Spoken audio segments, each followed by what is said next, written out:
नमस्कार, जेके अपडेट में आपका स्वागत है। मैं हूं अश्विनी गुप्ता। दोस्तों, कश्मीर घाटी में टारगेट किलिंग थमने का नाम नहीं ले रही है। लगातार टारगेट पर अगर बात करें तो हिंदू समुदाय के लोग हैं, लेकिन बीच बीच में कहीं ऐसे मुस्लिम लोगों की भी हत्या की जा रही है, जिन पर या तो सुरक्षा बलों के मुखबिर होने का आरोप होता है, जिन पर या फिर उन्हें संदेह होता है कि ये उनके लिए खतरा साबित हो सकते हैं। लेकिन टारगेट किलिंग घाटी में एकदम से क्यों बढ़ी, क्यों लगातार जो हिंदू समुदाय के लोग हैं उनको निशाना बनाया जा रहा है? आखिर चाहते क्या है जो ये आतंकी हैं कि कश्मीर घाटी में क्या फिर वही 90 के दशक का माहौल वापस लाना चाहते हैं? इन्हीं सब मुद्दों पर बात करने के लिए मेरे साथ यहाँ पर मौजूद हैं आल जम्मू कश्मीर पंचायत कॉन्फ्रेंस के अध्यक्ष अरुण शर्मा जी। तो अरुण जी से हम बात करेंगे कि आखिर कश्मीर घाटी में जो मौजूदा समय में जो दौर चल रहा है ये कब थमेगा और इसके पीछे की वजूहत क्या है। तो अरुण जी, आपका जेके अपडेट में बड़ा बड़ा स्वागत है। तो ये बताएं कि आखिर ये जो कश्मीर घाटी में जो अभी हालात बने हुए हैं, ये क्यों एकदम से हालात ऐसे बने? देखिए, हमने कश्मीर घाटी में 90 के दशक से इवन के अब 10 साल पीछे चले जाइए, 80 से दशक से दौर देखे हैं। लेकिन ये जो दौर है ये बहुत ही एक ख़तरनाक और एक दहशत भरा जो दौर है, पर्टिकुलर हिंदुओं के लिए। मैं यहाँ पे कैटेगरिकली कहूँगा कि ये जो दौर है, ये जो टारगेटेड किलिंग्स का दौर चला है, सेलेक्टिव किलिंग्स का दौर चला है, ये पर्टिकुलर हिंदुओं के लिए जो है ये एक दहशत भरा माहौल है। क्योंकि 80 के दशक से आप शुरू कर दीजिए, वो एक माहौल था जबकि पैरामिलिट्री फोर्सेस और आर्मी और दहशतगर्दों के बीच में जब माहौल होता था तो 50-50 लोगों की किलिंग होती थी। लेकिन फिर 90 का, फिर 2000 का, फिर 2010 का जो दौर था, काफ़ी दौर चले। मैं तो ये मेरा मानना है या ये मैं कहना चाहता हूँ कि जो सेंट्रल गवर्नमेंट है, गवर्नमेंट ऑफ इंडिया है, उनकी जो प्लानिंग है कश्मीर के प्रति, जो उनकी जो प्लान करते हैं वो ज़मीनी सतह से काफ़ी दूर है। क्योंकि ज़मीनी हालात जो हैं कश्मीर के जो हैं, जो दिल्ली में प्लान बनता है उसको जो एग्जीक्यूट करने वाली एजेंसियां हैं, मुझे लगता है कि दिल्ली और कश्मीर में जो बीच में जो तालमेल की कड़ी है वहाँ कमी है। आप देख लीजिए, इसी महीने की आप बात करते हैं, तकरीबन जो हैं सिविलियन जो हैं, जो सिविलियन तकरीबन 30 लोगों की जो है हत्याएं जो हैं हो चुकी हैं। चाहे वो कोई दहशतगर्द हों, चाहे वो अपने सिविल लोग हों, लेकिन 30 लोग कश्मीर के अंदर मर चुके हैं, वो भी पैरामिलिट्री फोर्सेस को छोड़ के। कुछ ऐसे लोग भी हैं जो फोर्सेस के लोग भी मरे हैं। लेकिन ये जो माहौल है, इस माहौल को कंट्रोल करने के लिए मैं तो चाहता हूँ कि गवर्नमेंट ने जो इनिशिएटिव 4 वर्ष पहले लिया था पंचायतों को मजबूत करने के लिए, पंचायतों का बहुत बड़ा रोल है कश्मीर के अंदर। बुनियादी जो ढांचा है, ग्राउंड लेवल का ढांचा है, उसको मजबूत करने का सबसे बड़ा रोल जो है पंचायतों का है। तालमेल की जो कमी है, ये जो राज्यपाल का जो प्रशासन इस वक्त जम्मू कश्मीर के अंदर चल रहा है, ये तो टोटल, मैं कहूँगा ये टोटल फेल है। जितने भी राज्यपाल तक पहुँचना तो बड़ा असंभव सी जो बात है, वो तो पहुँचना बड़ा मुश्किल है। लेकिन जो राज्यपाल का जो एडवाइज़र लोग हैं, ये कहाँ हैं? आप बताइए, ये कहाँ हैं? और जो पूरा अमला है, जैसे आल जिला के अंदर डीसी लोग हैं, ये कहाँ हैं? इनका लोगों के साथ तालमेल कितना है? पंचायत के जो नुमाइंदे हैं, जो डीडीसी लोग हैं, जो बीडीसी लोग हैं, इनके साथ कितना तालमेल है? इनका बिल्कुल ज़ीरो है। और इसीलिए लोगों के अंदर जो है बहुत बड़ी भारी दहशत है। एक्चुअली बात ऐसे है कि जब 370 टूटा तो इन्होंने एक ऐसी प्रोजेक्शन की कि जम्मू कश्मीर का जो है ऐसा नया दौर आएगा जो आपको, जो लोग ये सोचते थे कि पिछले जो 30-40 वर्षों से मतलब अक चुके थे मिलिटेंसी से, वो उन्होंने एक आशा की किरण जो है वो 370 उन्होंने तोड़ के वो आशा की किरण देख रहे थे कि जम्मू कश्मीर के अंदर मिलिटेंसी ख़त्म हो जाएगी, डेवलपमेंट की बहार आएगी, डेमोक्रेसी बहाल हो जाएगी। लेकिन ऐसा कुछ दिखा नहीं। अब लोगों को रह रह के जो है हिंदू तो पलायन कर ही रहे हैं, लेकिन मुझे लगता है कि अगर जो देशभक्त मुस्लिम लोग हैं वो भी जो है इस मूड जो उनका बन रहा है कि कश्मीर को कैसे जो है सेफ जोन में पहुंचा जाए और कश्मीर को छोड़ा जाए। आपने बात की कि कहीं ना कहीं पंचायतों का बहुत बड़ा रोल है, लेकिन अगर हम देखें मौजूदा समय में ही बात करें तो जो भी पंच सरपंच थे जिन्हें सुरक्षा के नाम पर अगर कहें तो एक जगह हम बंधक शब्द वैसे इस्तेमाल नहीं कर सकते, लेकिन एक तरह के वो बंधक ही हैं, सिक्योरिटी के नाम पर उन्हें एक जगह रखा गया। आज वही हालात जो है कश्मीरी पंडितों के साथ कश्मीर घाटी में है, उन्हें भी सुरक्षा के नाम पर एक ऐसे जगह पर रख दिया गया है कि ना उन्हें बाहर आने दिया जा रहा है, ना उनसे किसी से मिलने दिया जा रहा है। यहाँ तक कि सुनने में तो ये भी आ रहा है कि जम्मू से अगर कोई वाहन उन कश्मीरी पंडितों को ले जाने के लिए जा रहा है तो उस वाहन को भी वापस लौटाया जा रहा है। कहीं ना कहीं अगर बात करें तो क्या ये एलजी प्रशासन अपनी नाक बचाने के लिए ऐसा नहीं कर रहा है? देखिए, government of India headed by प्रधानमंत्री श्री नरेंद्र मोदी जी, जिन्होंने एक बहुत बड़ा इनिशिएटिव लेके जम्मू कश्मीर के अंदर ग्राउंड लेवल की डेमोक्रेसी को बहाल किया। लेकिन मैं तो बार बार ये कहता हूँ कि कहीं ना कहीं उनके इस एफर्ट्स को जम्मू कश्मीर की ब्यूरोक्रेसी कुचल रही है और बिल्कुल उनका कोई तालमेल नहीं है।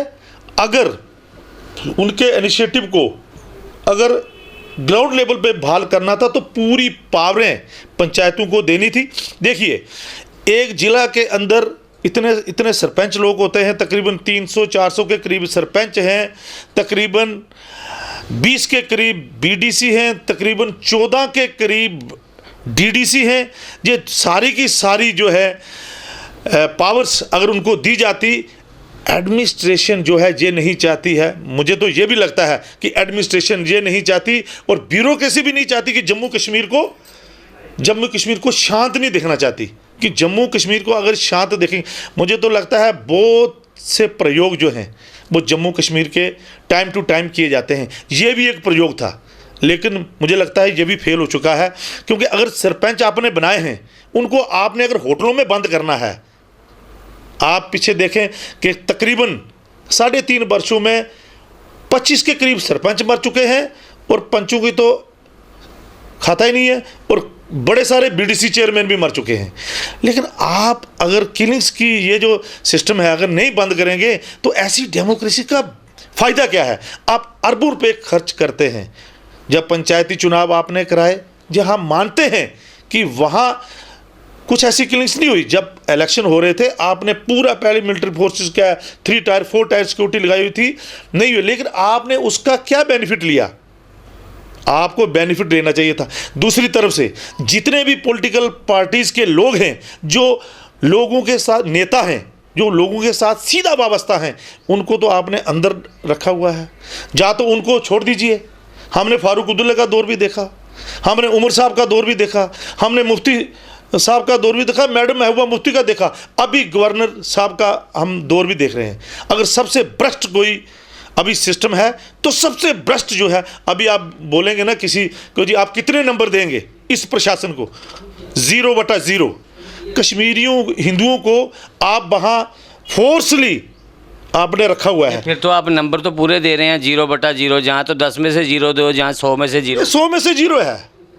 अभी जो आपने कश्मीरी पंडितों को, कश्मीरी हिंदुओं को जो वहाँ रखा हुआ है, वो तो आने के लिए तैयार हैं, आप आने नहीं दे रहे हैं। आपने पूरी ताकत लगा दी। मैं तो एक रिक्वेस्ट करूंगा माननीय राज्यपाल महोदय साहब, आप जो बार बार उपराज्यपाल साहब, आपका जो प्रशासन है वो बार बार लिखता है I strongly condemn, I strongly condemn. जब कोई किलिंग होती है तो आपके ऑफिस से एक निकलता है नोट कि आई स्ट्रांगली कंडेम। जब दूसरी किलिंग होती है फिर निकलता है। ये देख देख के लोग अक चुके हैं। आप थोड़ा ग्राउंड में निकलिए, अपना जितना भी अमला है उनको ग्राउंड पे उतारिए, अपने डीसीज को ग्राउंड पे उतारिए, अपना जितना एडवाइज़र है उनको लोगों के बीच में भेजिए, ताकि लोगों को पता चले, ताकि जो विश्वास बहाली का जो दौर है वो नया एक अयाम चले।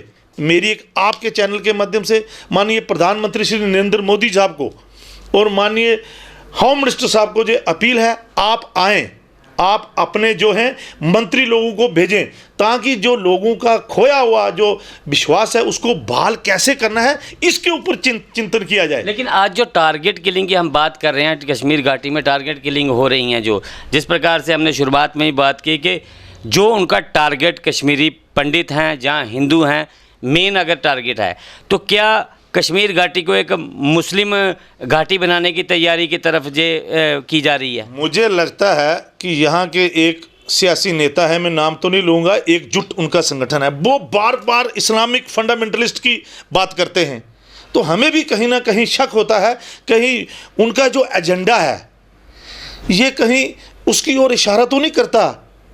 मुझे लगता है और लोगों को भी लगने लगा है, वो तो ये भी मांग करते हैं, इस्लामिक फंडामेंटलिस्ट लोग हैं जो ये इसकी ओर अग्रसर हैं। क्योंकि अगर आप नाम लेके किसी को मारोगे तो ये क्या दिखता है, इसको क्या लोग सोचेंगे?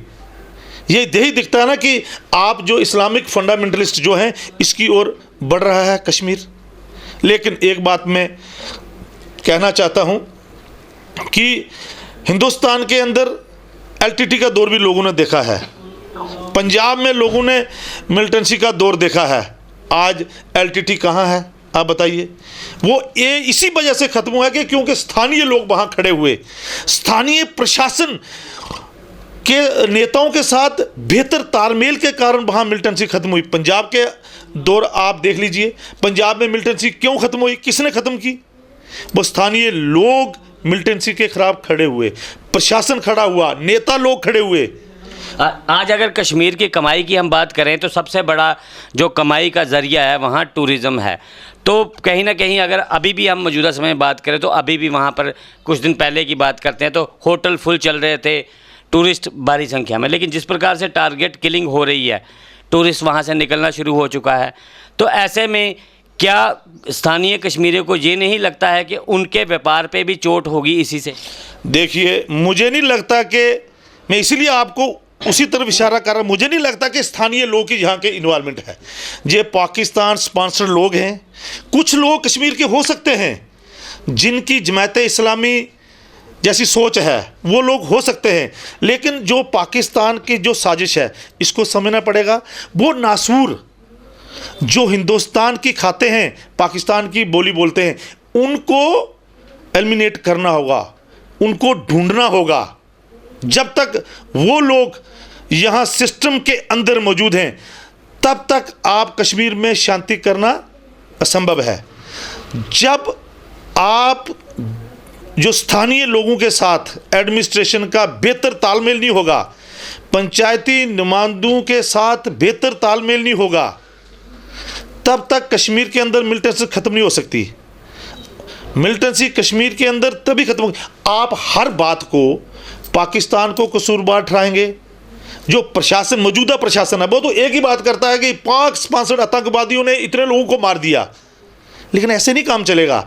आप कब तक, आप लगभग 4 दशकों से यही गीत गाते आ रहे हैं कि पाकिस्तान ने ये कर दिया, पाकिस्तान ने वो कर दिया, वो हम भी जानते हैं, लेकिन रुकेगा कैसे भाई? रोकेगा कौन?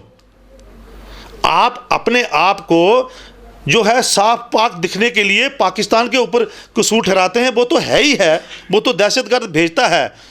लेकिन जो अपने प्रशासन में, जो अपने लोगों के बीच में जो लोग घुसे हुए हैं, उनको छाननी कैसे करनी है? ये ऐसे पाकिस्तान से सीधा आके सीधा बैंक में घुस के या स्कूल में घुस के किसी को हिट करेगा, ये असंभव है। जब तक उसको स्थानीय सपोर्ट जो है, मेरा कहने का यही मतलब है कि जब तक स्थानीय सपोर्ट इन लोगों को मिलती रहेगी तब तक ऐसी किलिंग्स होती रहेंगी। गवर्नमेंट ऑफ इंडिया को, भारतीय सरकार को कुछ ऐसी नीति बनानी होगी जिससे इस माहौल को, ऐसे दहशत भरे जो माहौल अभी जो बना हुआ है उसको हमने कैसे कंट्रोल करना है। जहाँ तक टूरिज़्म की आपने बात की, वो तो सामने दिखता है। मैंने पिछले 2 दिन पहले मैं कश्मीर में गया था। हमने वहाँ हमारा एक संस्था है, शहीद परिवार फंड की जो संस्था है, वो करोड़ों रुपए जो है वो जाके हम डोनेट जो है वो गरीबों को जाके जो है हम जो मिलिटेंसी इफेक्टेड लोग हैं, बाकी जो ज़रूरतमंद लोग हैं वहाँ उनमें हम जाते हैं, उनके साथ बैठते हैं, उनके साथ बात करते हैं। लेकिन हम वहाँ यही हमारा मेन टारगेट तो यही होता है कि देखते हैं कि ग्राउंड की सिचुएशन क्या है। लेकिन हम कैटेगरिकली और साफ तौर पे कहना चाहते हैं कि कश्मीर के जो हालात हैं वो इन 3 वर्षों में पिछले जो 30 वर्षों का अगर आप कंपैरिजन करेंगे, सबसे अगर भ्रष्ट माहौल कोई है वो इन 3 वर्षों का माहौल जो है बहुत ही खतरनाक, बहुत ही गंदा माहौल है। बिल्कुल प्रशासन फेल है। राज्यपाल जो अभी जो जिनका सिस्टम चल रहा है वो बिल्कुल उनका पब्लिक के साथ कोई तालमेल नहीं। आपने कहा कि जो सिस्टम फेल हो चुका है, लेकिन टारगेट किलिंग का असर क्या उस अमरनाथ यात्रा पर भी देखने को मिलेगा जो अभी 30 जून को शुरू होने जा रही है? 100% दिखेगा। आप जितनी मर्जी सिक्योरिटी लगा दीजिए, लोगों के अंदर जो दहशत है उनको आप उसको कैसे कम करोगे? क्योंकि एक आदमी राजस्थान से उठता है, वो जॉब के लिए कश्मीर के डाउनटाउन इलाके में जाता है, उसको नाम पूछ के उसको मारा जाता है, तो इसको आप क्या कहेंगे? ये दहशत नहीं तो और क्या है? और ये लोगों को विश्वास बहाली का जो सिस्टम है ये प्रशासन को करना पड़ेगा। नहीं तो आप जितनी मर्जी फोर्सेस लगा दीजिए, इन लोगों को वहाँ रोक पाना असंभव होगा। बहुत बहुत शुक्रिया हमसे बात करने के लिए। तो ये थे अरुण शर्मा, जिन्होंने बताया है कि किस प्रकार से कश्मीर घाटी में जो हालात हैं मौजूदा समय में बहुत व्रस्त स्थिति में हैं, और इसके लिए सबसे पहले उपराज्यपाल प्रशासन को लोगों के बीच अपना विश्वास कायम करना होगा। जब तक स्थानीय लोगों के साथ अधिकारियों का, नेताओं का आपसी जो मेल तोल है वो नहीं बढ़ेगा, लोगों का विश्वास वो नहीं जीतेंगे, तब तक कश्मीर घाटी में इस प्रकार से टारगेट किलिंग को जो नियंत्रण कर पाना वो बहुत मुश्किल है। तो फिलहाल मुझे अश्विनी गुप्ता को कैमरामैन शम्मी थापा के साथ दे इजाजत। आप जुड़े रहें जेके अपडेट के साथ। जेके अपडेट रहे हमारे साथ। अगर आप ये वीडियो YouTube पर देख रहे हैं तो हमारे YouTube चैनल को सब्सक्राइब करें और बेल आइकन को क्लिक करें। अगर आप ये वीडियो Facebook पर देख रहे हैं तो हमारा Facebook पेज लाइक जरूर करें। For advertisement please contact 7051091811।